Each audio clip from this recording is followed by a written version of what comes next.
So it's always fun in my mind, right, to look at some of these weirder stories that come out of the internet. And this one's been making the rounds. This one apparently is true. This one apparently is real. Although I'm not going to lie, I think it's entirely made up. I think this lady's entirely full of it. But let's find out more, because a woman here has been charged with abandoning an adopted 11-year-old girl, or saying that she's really a 22-year-old psychopath. Now, I know puberty is definitely not the best time in every young girl's life, because they can be deemed as psychopaths, but to call her one and to do what she did too is just crazy. So it says here that an Indiana couple has been charged with felony child neglect after abandoning their 11-year-old daughter in a rented apartment in 2013. This is 6 years ago. 6 years ago, they abandoned this girl in an apartment. No one said a word. 6 years.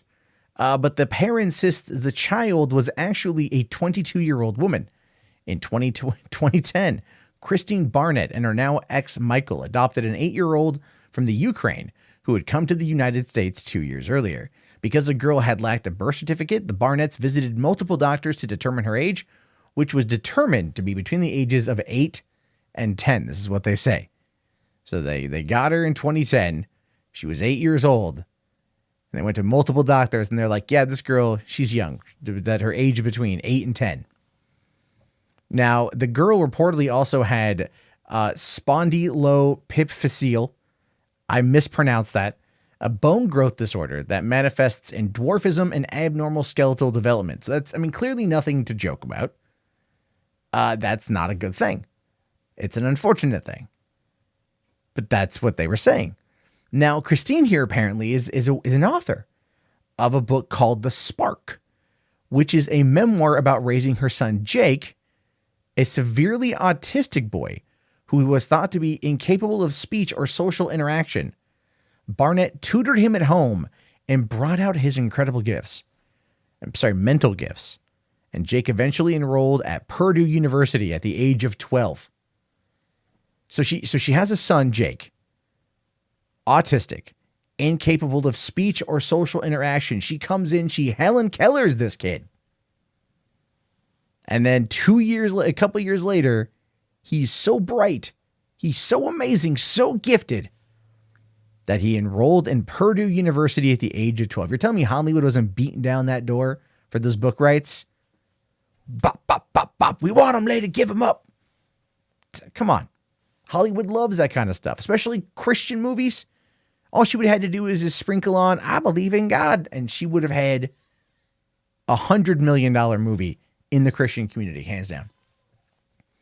No, seriously, Kevin Sorbo movies like every year. Jeez. Anyway, now this is where it gets crazy.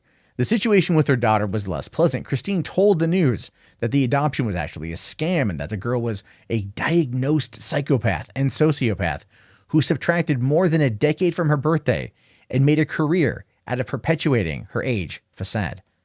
She provided the station with a letter allegedly from a doctor stating that when the daughter had teeth and secondary sexual characteristics of an adult woman, not a kid. So she went to multiple doctors in order to confirm that this girl was between the ages of 8 and 10. They went there to make sure. That's what they told everybody. They made sure to go do this. And then, of course, she actually has a letter saying like, no. This child had the teeth, the bone structure, and the sexual characteristics of a 22-year-old woman, which is crazy. Now, the letter also claims that the girl had been committed to a psychiatric hospital in 2012 and diagnosed with a sociopathic personality disorder and began to admit that she was over the age of 18. Now, obviously, this comes across like the plotline of that movie Orphan, right? But just apparently in real life. But given the fact that this woman wrote a book about raising an autistic kid and getting him off autism, like it's a choice, and then getting him into Purdue University at the age of 12, I kind of feel she could have worked magics on this one, you know what I mean? But anyway, that same year, the Barnetts appeared in an Indiana probate court and had the girl's legal age changed to 22. So they had her age changed to 22. Also in 2012, as Jake's gifts began to draw more public attention with a segment in 60 Minutes, he was eventually accepted into the prestigious Permeter Institute for Theoretical Physics in Ontario. So like they've made the rounds. They've made the rounds and whatnot. Now, according to a September 23rd article, yeah, okay, so anyway, so the adopted daughter is not mentioned, but according to court records, in July of that year, the Barnetts rented an apartment for her in Indiana and just left her there. They just left her there, right? So I mean, come on, I'm not the only one here that's immediately seen that this is a scam. This is a total scam. She says like, oh no, I wrote this book. I raised my autistic kid. He's now off doing, he's going to Purdue University. And then she 2013 or 2012, they go on 60 Minutes. They talk about it. Now he gets accepted into the prestigious Perimeter Institute. And I have no way of knowing if any of this is true or not. I literally have no way of knowing if any of this is true. But now, according to these court records, in July of that year, the Barnetts rented an apartment for this girl and then left her there. Now, Michael told the police that he always believed that the child was a minor and that his ex-wife coached her to tell people she was older. So this dude still, now he's saying, now that he's caught, he's saying, whoa, wait a minute. No. I'm not a liar. She's a liar. She was just telling her to tell everyone that she was older when she was really younger. But they got her an apartment and they just left her there in Lafayette, Indiana? That doesn't make any sense to me. Now, he claimed that he and his wife paid the rent on the apartment, but sent their daughter no other financial support. And she was ultimately evicted in 2014. That makes no sense. If they're paying the rent, she wouldn't be evicted. That is, unless they weren't paying any of the utilities, but even then that wouldn't matter with the rent.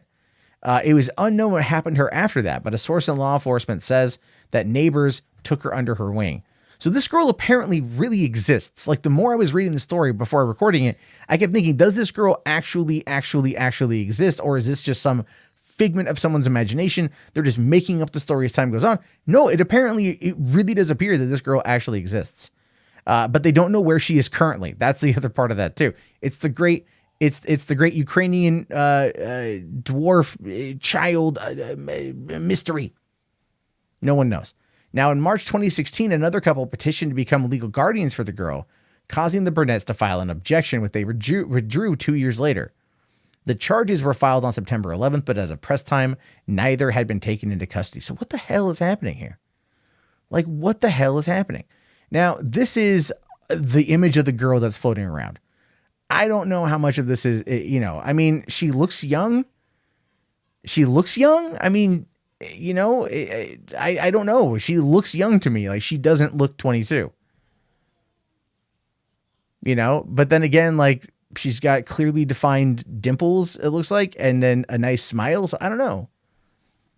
I don't know. 11 or 22, you guys got to tell me. But this is the mugshots of the parents here. And, I'm sorry. I have to help. I can't help but laugh. The mom there, like, oh no, my scam is busted. Because here's the thing. You're going to tell me that you're going to sit there and you're going to get a kid. You're going to get a kid for all these years. You're going to adopt her from the Ukraine. You're going to have her legal age changed to 22. You're going to put her in an apartment. You're going to forget about her. You're just going to pay the rent on this thing.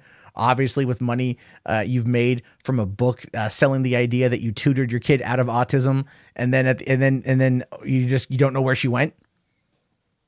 Like, I know there's a thing called adoption disruption, and it's real. It exists. And that's where people kind of give away adopted kids. If you want my honest opinion, I would look into that.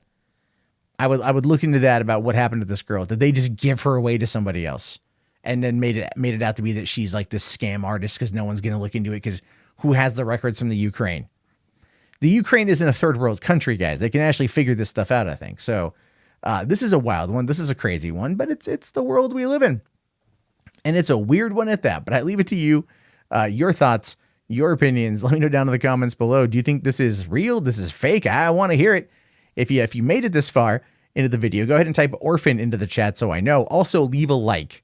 And then if you want to help support the channel right now, because YouTube is demonetizing anything political, become a channel member. Link below in the video description. I will talk to you guys later. Have yourself a great day, and peace out.